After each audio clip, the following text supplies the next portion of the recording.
दीपावली का कार्यक्रम, दीपावली हम मनाते हैं भगवान राम का 14 वर्षों के वनवास के बाद अयोध्या आगमन की स्मृति में। और हम लोगों का प्रयास रहा है कि उत्तर प्रदेश के हर एक स्थल को, अपनी पहचान को देश और दुनिया के सामने प्रस्तुत करने का आधार, उसको यह अधिकार होना चाहिए। यहां के हर नागरिक के अंदर इतनी क्षमता है कि उसे देश और दुनिया के सामने अपने आप को उस रूप में प्रस्तुत होने का पूरा आधार भी है और अधिकार भी है। अयोध्या क्यों सांप्रदायिक रूप से जानी जाएगी? अयोध्या की पहचान मर्यादा पुरुषोत्तम भगवान श्री राम के साथ साथ दीपावली के कारण भी दुनिया के अंदर एक इवेंट के रूप में से मनाया जाना चाहिए। दुनिया के अंदर जहां कहीं लोग दीपोत्सव का कार्यक्रम आयोजित करें, वहां प्रभु राम और अयोध्या स्वयं स्वतः जुड़ जाए।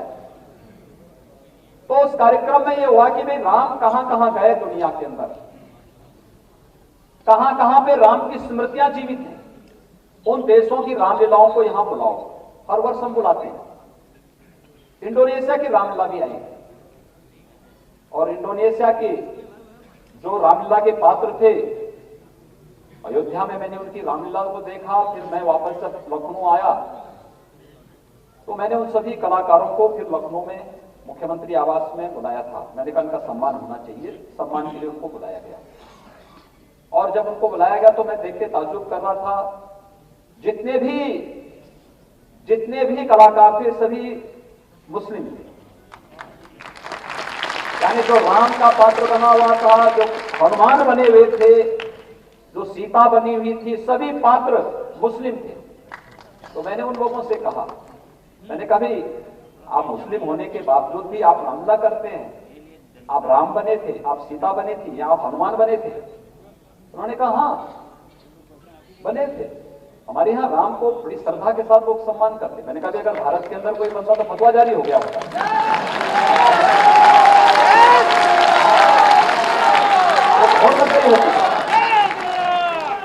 लेकिन आपने बहुत अच्छा काम किया, ये बताइए कैसे? उन्होंने कहा देखिए साहब, राम हमारे पूर्वज हैं, इस्लाम हमारा मजहब है।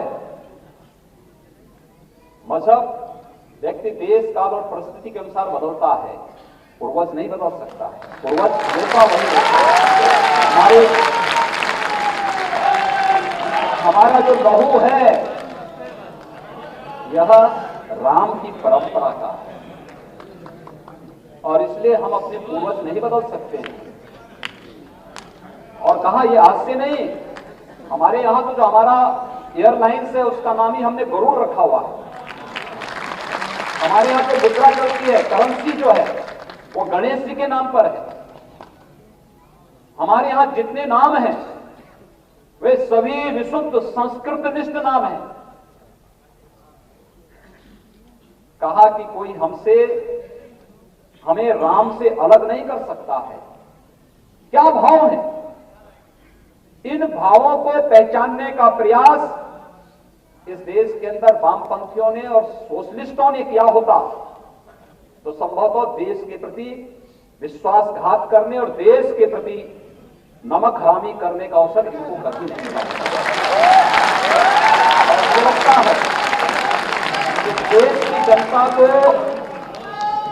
हमेशा इस बात को लेकर के पूरी मजबूती के साथ आगे बढ़ना चाहिए। डॉक्टर राम मनोहर लोहिया भारतीय जनता पार्टी के नहीं थे, लेकिन डॉक्टर लोहिया ने इस बात को कहा और बेबाक टिप्पणी की है। भारतीयता के बारे में अगर किसी को पढ़ना है डॉक्टर लोहिया को पढ़ो। डॉक्टर लोहिया तो आपको सांप्रदायिकता की ओर नहीं ले जा सकते। लोहिया के नाम पर लोग राजनीति तो करते हैं लेकिन परिवारवाद को बढ़ावा जरूर देते हैं। परिवारवाद को, जातिवाद को, गुंडागर्दी को, माफियावाद को, यही सब करते रहे हैं। उत्तर प्रदेश की पहचान को समाप्त करने वाले लोग, किसानों की संपत्ति और जमीनों को हड़पने वाले लोग आज किस तरीके से फिर वातावरण खराब करने का प्रयास कर रहे हैं। हम सबको समझना होगा, प्रबुद्धजनों को भी, गांव को भी, गरीब को भी, किसान को भी और हमें यही था इस बार अटल जी का जन्म जयंती का दिवस। देखिए, जब गांव की सड़कें बनी तो सर्वाधिक गांव हमारी अर्थव्यवस्था का आधार बना। इससे लाभान्वित कौन हुआ? किसान हुआ, क्योंकि किसान की उपज को आसानी से मंडी तक पहुंचाने का एक आधार मिला प्रधानमंत्री ग्रामीण सड़क योजना की सड़कों के माध्यम से। एक गांव में अगर हमने बिजली दी, पंडित दीनदयाल उपाध्याय ग्राम ज्योति योजना के माध्यम से प्रधानमंत्री मोदी जी ने दी, एक किसानों की आर्थिक स्थिति को सुदृढ़ करने का यह आधार बना। एक मजदूर को सिर ढकने के लिए छत मिला,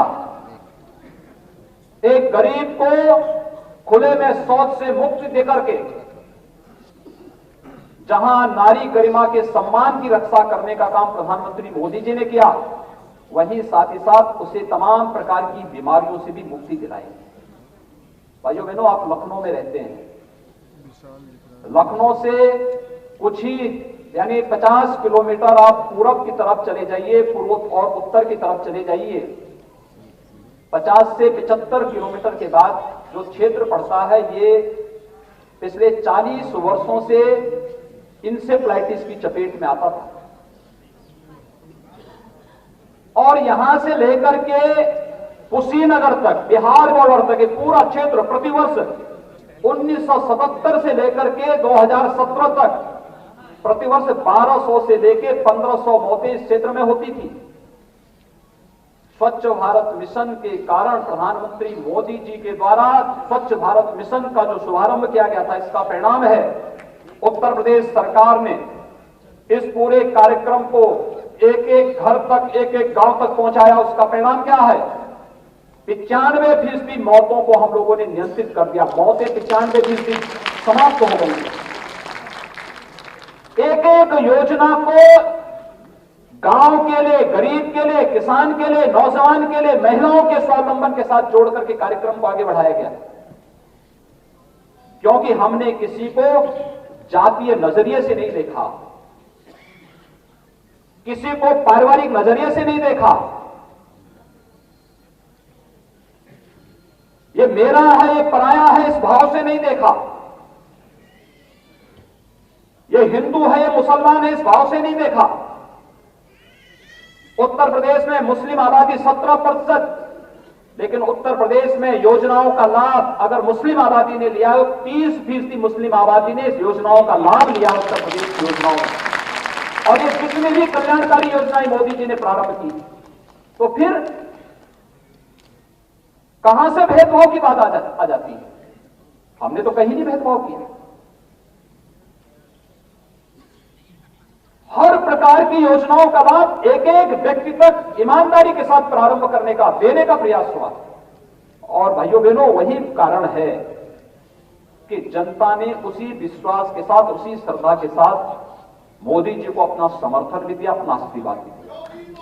और ये श्रद्धा और सम्मान का जो भाव है जनता के मन में, वह लोग भ्रम पैदा कर, क्योंकि जब उनके पास कुछ नहीं रह गया तो वो कुछ ना कुछ ऐसी बातें बोलने का प्रयास करेंगे जो देश के अंदर भ्रम की स्थिति पैदा कर सकेंगे। अभी कल का जो कार्यक्रम है वह इस वर्ष सुशासन दिवस को किसानों की आत्मनिर्भरता और किसान सम्मान दिवस के रूप में मनाने का प्रधानमंत्री मोदी जी के आह्वान पर पूरे देश के अंदर एक कार्यक्रम बना है। और कल इस कार्यक्रम में हम लोग अलग अलग स्थानों पर रहेंगे। तो मुझे लगता था कि अटल कन्वेंशन सेंटर का एक कार्यक्रम हो पाएगा कि नहीं हो पाएगा, लेकिन मैं धन्यवाद दूंगा पाठक जी को, और पाठक जी से ज्यादा उनकी धर्मपत्नी को।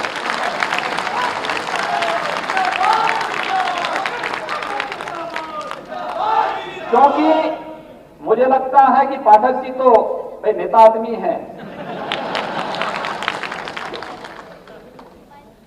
कल उनको भी किसी जिले में रहना है,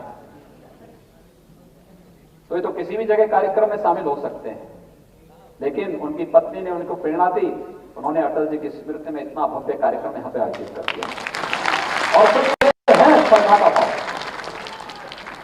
भाषण नहीं होना था इसमें, था कि केवल एकल काव्य पाठ होना है।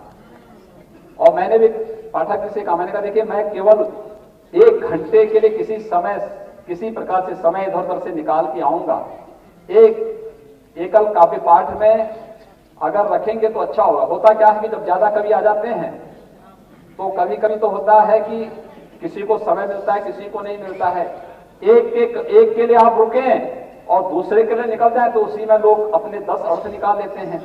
तो मैंने कहा भी देखिए, एकल काव्य पाठ प्रारंभ होगा, कुछ देर रहेंगे, उसके बाद हम लोग चले जाएंगे तो किसी को बुरा नहीं लगेगा। तो इसलिए एकल काव्य पाठ हो और अच्छा रहेगा कि इस कार्यक्रम में, और अटल जी के प्रति कोई कवि अटल स्मृति काव्य पाठ का आयोजन करे और उसके माध्यम से, एकल काव्य पाठ के माध्यम से कार्यक्रम चले, तो इससे अच्छी श्रद्धांजलि सरदेव अटल जी के प्रति दूसरी नहीं हो सकती। और मैं आज के अवसर पर पाठक जी को हृदय से इस बात के लिए धन्यवाद दूंगा। इस फाउंडेशन से जुड़े हुए जितने पदाधिकारी हैं उन सबको हृदय से धन्यवाद देता हूं।